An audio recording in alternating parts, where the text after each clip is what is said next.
कर विमुख जियावसि मोहि। कहीं न जाई कछु हृदय गलानी, मन महु राम ही सुमिर सयानी। जो प्रभु दीन दयालु कहावा, आरति हरन वेद जसु गावा। तो मैं विनय कराऊं कर जोरी, छूटऊ बेगी देह यह मोरी। जो मोरे शिव चरण सनेहु, मन क्रम बचन सत्य व्रतु एहु।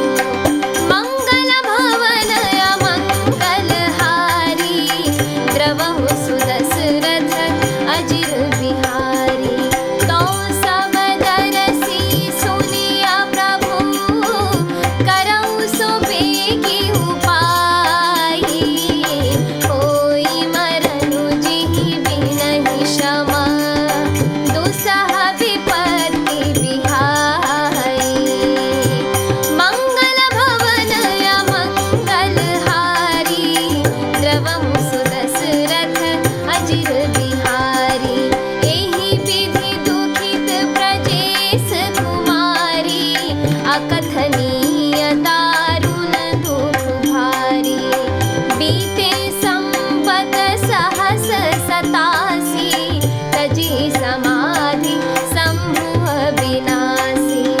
राम नाम शिव सुमिरन लागे, जानेउ सती जगत पति जागे। जाई शंभु पद बंदनु कीन्हा, सनमुख शंकर आसनु दीन्हा।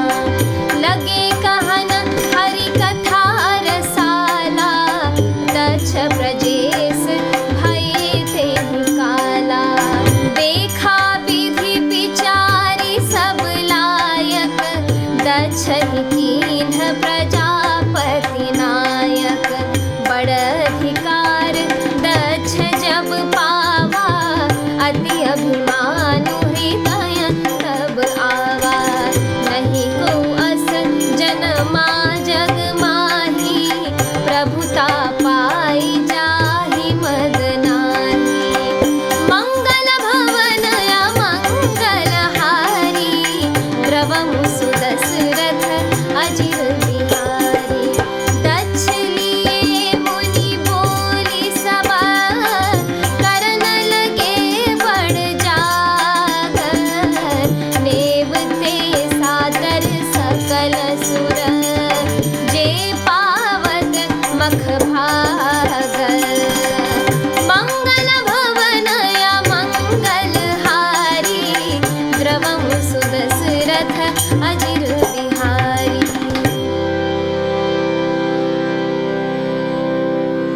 अर्थात सती जी के हृदय में नित्य नया और भारी सोच हो रहा था कि मैं इस दुख समुद्र के पार कब जाऊंगी। मैंने जो श्री रघुनाथ जी का अपमान किया और फिर पति के वचनों को झूठ जाना, उसका फल विधाता ने मुझको दिया। जो उचित था वही किया, परंतु हे विधाता, अब तुझे यह उचित नहीं है कि जो शंकर से विमुख होने पर भी मुझे जिला रहा है। सती जी के हृदय की ग्लानि कुछ कहीं नहीं जाती।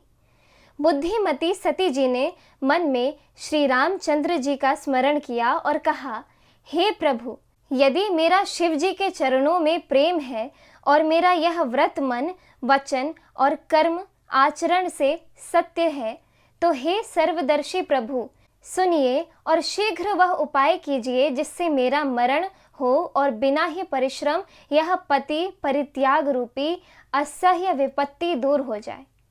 दक्ष सुता सती जी इस प्रकार बहुत दुखित थीं।